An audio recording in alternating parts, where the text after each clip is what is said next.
पाटलाने असं केलं, जयंत पाटलांनी तसं केलं, जयंत पाटलाचं पोरगा, अरे तुला निवडून दिलाय धनगर आरक्षणावर बोलायला, तू त्याचं काय तर बोल.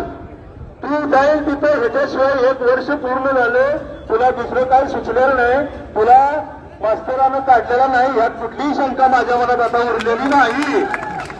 आता दुसरा विषय असा आहे की आमचे काही बांधव जतला जायचं असं आज राजकेदारने काल टाकलेलं आहे.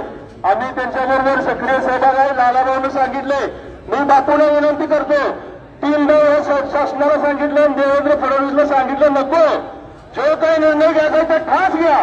उद्याच्याला भाकरी बांधून येतो, कुठं बसायचंय, कुठं जायचंय, घरला जात नाही, पण तुम्ही पुढे निर्णय घ्या.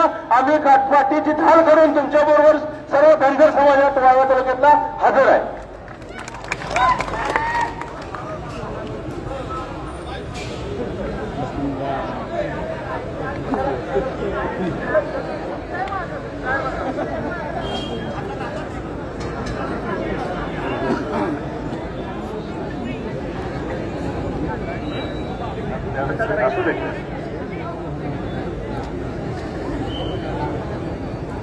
आज आपण इथं ज्याचं नाव सुद्धा घेण्याची माझ्या तोंडात इच्छा नाही, अशा एका फालतू आणि नीच माणसाच्या बद्दल आपण इथं त्याचं नाव घेऊन त्याला फार मोठं करण्यात पक्ष मोठा नाही.